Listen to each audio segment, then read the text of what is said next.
Monsieur Doukali, bonjour. Vous êtes le directeur général de l'ANAPEC, président pour la zone Moyen-Orient Pays Arabes de l'AMCEP.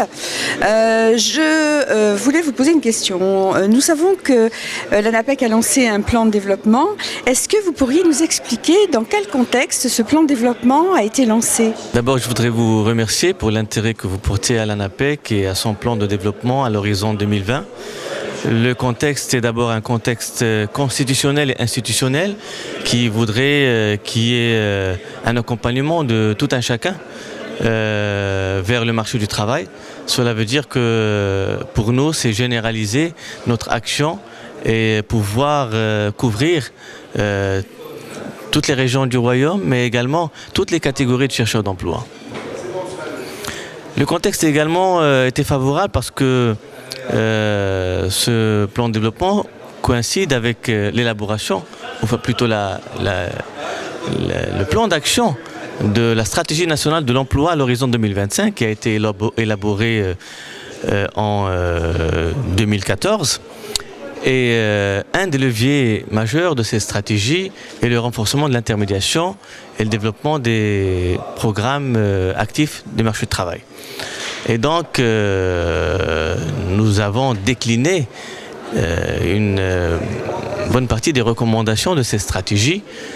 Donc, nous participons à ce plan d'action au niveau de l'intermédiation. Également, il faut dire que notre contrat programme avec l'État est arrivé à terme, qu'il a fallu mettre un cadre nouveau de négociation avec l'État pour l'amener à doter notre agence de plus de moyens. Nous, bien sûr, vivons avec la subvention de l'État sur nos services sont gratuits et pour pouvoir répondre à cet impératif constitutionnel que j'ai dit, mais également à l'approche de la stratégie et à la stratégie gouvernementale en matière d'emploi, il faut qu'il y ait plus de moyens matériels et humains, surtout au niveau de l'ANAPEC, qui reste une agence jeune et avec un taux d'encadrement très très moyen. Nous sommes à 620 cadres. Voilà. Je crois que aujourd'hui, le contexte au Maroc est favorable. Et la réponse ne va pas tarder à venir. Nous sommes en négociation très très positive avec l'État pour un nouveau contrat programme qui sera cette fois validé et signé par le ministère des Finances, à la différence des anciens qui restaient actés au niveau du conseil d'administration. Donc l'engagement de l'État est aujourd'hui clair pour renforcer l'intermédiation et renforcer le rôle de l'agence au Maroc. Écoutez, je vous remercie. On voit bien qu'il y a un engagement de l'État très très fort pour le développement de votre agence au service des demandeurs d'emploi et des entreprises. Mais concrètement, quelles sont les actions phares que vous allez pouvoir mettre en œuvre? J'ai cru comprendre que la territorialisation prenait une part importante dans ces programmes, dans ces projets que vous avez. Est-ce que vous pourriez nous dire comment vous l'envisagez? Alors, le renforcement des initiatives locales, de la territorialisation de l'action de l'ANAPEC, de l'accompagnement des territoires sur leur politique de promotion de l'emploi est un axe majeur au niveau de notre stratégie, d'autant plus que le contexte également, je ne l'ai pas dit tout à l'heure, est favorable puisque la nouvelle loi sur les régions, les nouvelles régions qui ont été mises en place ont pour nouvelle prérogative la question de la promotion de l'emploi et seront dotés de moyens étatiques qui seront transférés, bien entendu, vers les régions pour réaliser tout ce qui est appui à l'investissement, au développement économique et à la création, bien sûr, à la dynamisation de l'emploi et à la création de l'emploi. Donc, nous sommes sollicités aujourd'hui, vu que de par avant, nous avons mis en place des initiatives locales qui constituent au fait des mesures, des actions complémentaires par rapport aux mesures nationales, qui sont celles de l'appui à l'emploi salarié, à l'employabilité, à l'accompagnement des auto-employeurs, des mesures pour certaines catégories qui ne bénéficient pas auparavant des mesures nationales, notamment les non-diplômés.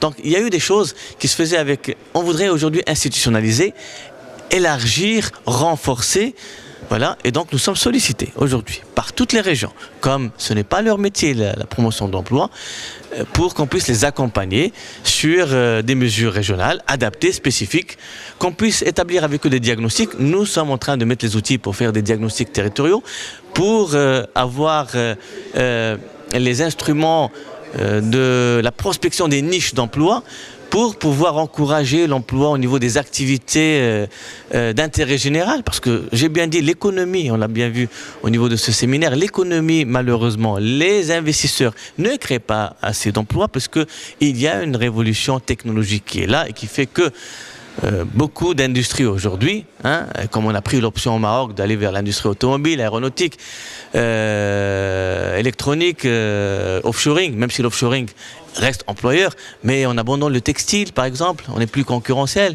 Enfin, on n'abandonne pas, mais on n'est plus concurrentiel. Donc ces industries qui étaient fortement employeurs, sans parler de l'agriculture aussi, qui a absorbé une bonne partie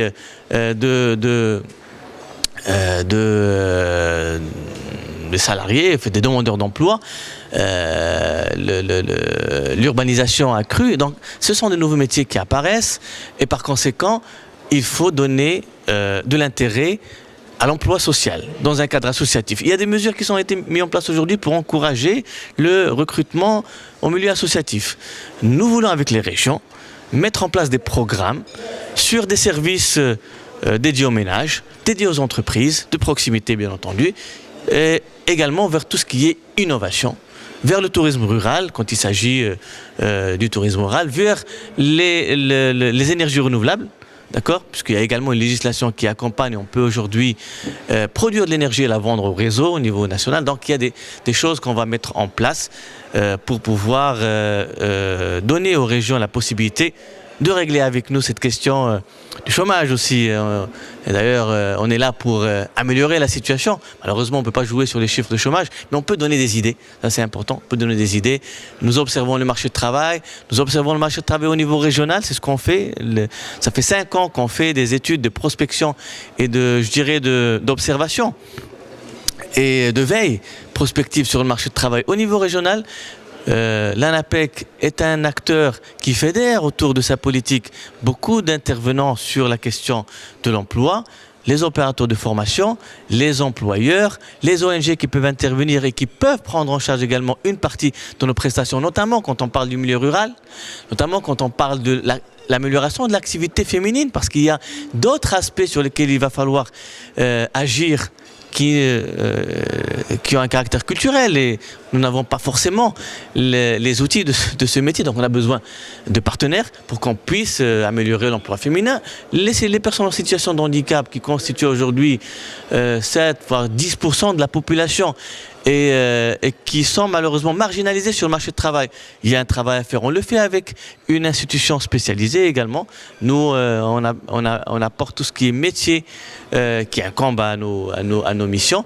Et puis les autres organismes, bien sûr, apportent tout ce qui est accompagnement de ces personnes au niveau social. Voilà un peu quelques grands caractères de cette politique future de notre agence. Alors, en résumé, un portage politique fort, un plan de développement 2016-2020, une territorialisation avec une expertise de l'ANAPEC que vous allez essaimer au sein des régions, le développement des nouvelles technologies, enfin autant d'éléments qui contribuent, je pense, à faire que l'ANAPEC, qui est déjà l'opérateur phare, voire incontournable et de référence, je dirais même au niveau du continent africain, puisque vous avez souvent contribué à former des collaborateurs de SPE dans d'autres pays. Je vois là tous les éléments pour que l'ANAPEC soit encore plus reconnue, encore plus légitime.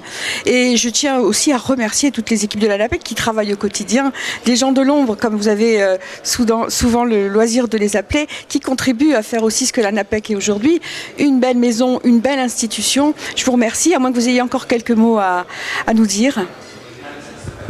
Juste vous féliciter pour le travail que vous qu'on fait ensemble, c'est vrai, mais il est sûr que nous sommes très intéressés à développer nos actions au sein de l'association, de pouvoir travailler auprès des SPE amis dans les différents coins du monde, mais également de renforcer notre coopération sud-sud, notamment vis-à-vis des pays d'Afrique et vis-à-vis des pays de notre zone, MOPA et également. Nous sommes très sollicités, on voudrait l'appui de l'AMCEP pour pouvoir répondre à ces sollicitations, mais nous sommes également très regardants vis-à-vis des expériences locales dans certains pays en Afrique et des réussites également, des bonnes pratiques qui sont là et qui peut-être pour une agence, même si la taille est moyenne, a du mal à mettre en place. Et je crois que au niveau de notre politique de territorialisation, nous avons beaucoup à apprendre de ce que font certains SPE africains.